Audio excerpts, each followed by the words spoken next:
The Central Bank of Nigeria's Monetary Policy Committee meeting, which is slated to hold on Monday and Tuesday of next week, will be the third meeting of the year and the 250th edition.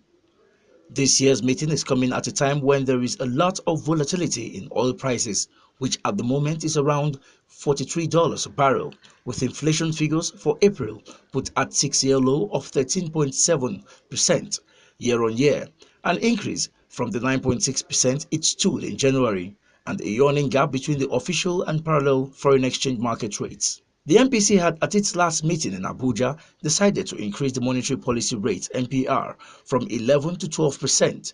Cash reserve ratio moved from 20 to 22.5%.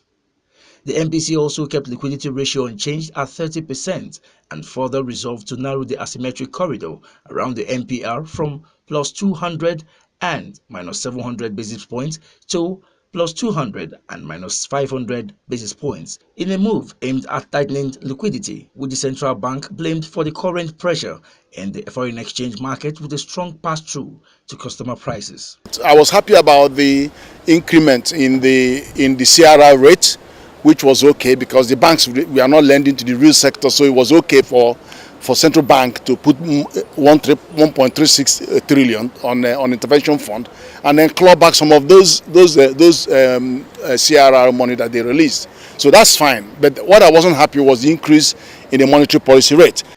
With the crisis in the international oil market cascading to the domestic arena, which saw crude oil prices oscillating below or slightly above the $38 budget benchmark, the oil sector, still the mainstay of the major income earner to the economy, has recorded a suboptimal outing, and the economy has therefore witnessed a gross domestic product (GDP) growth of 2.11% in the fourth quarter of 2015, having slowed from the 2.8% of the previous quarter.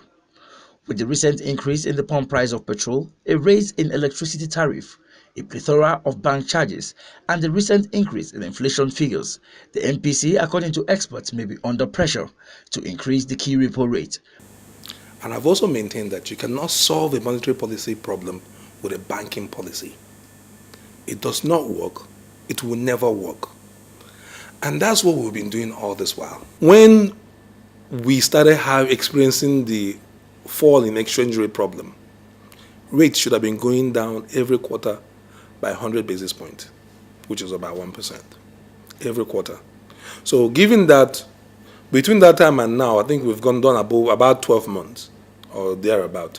So we should have done at least not less than 4% down, 400 basis points below.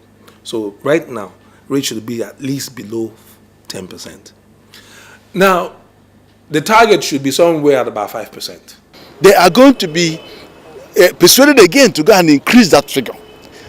Now, the inflation has gone up to 13.7%, and I know by the next time the MPC meets, there will be another rise in inflation. The next month's figure will be higher. It might go to 15%, between 14.5 to 15%. So the issue now is, how is the Monetary Policy Committee going to respond?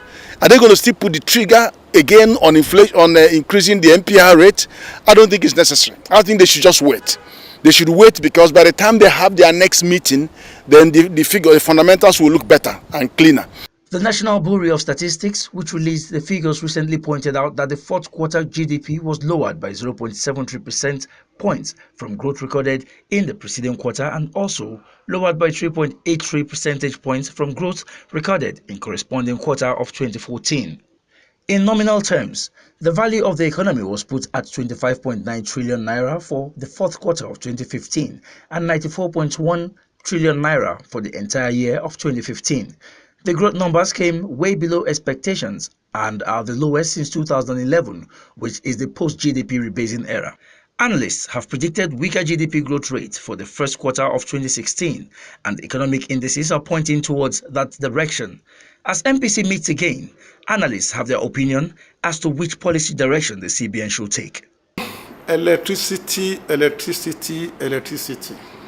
is the key determinant of business success, good living,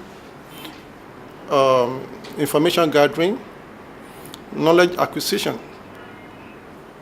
A bank customer could have access to some soft loan from the bank to buy this product or ask the bank to pay for them while they pay the bank over a period of 2-3 years, thereby making this solar electricity available to all. So just for the government to formulate policy, encourage the banks to give out loans for the purpose of solar power installation in individual homes. You cannot change the economy of any nation if you are not investing heavily and trying to create a middle class in your economy. The Central Bank of Nigeria, however, remains resolute that the naira will not be devalued amidst the nation's economic crunch, even though some economic watchers are of the opinion that the naira has been technically devalued. Osita Okere, AIT News, Abuja.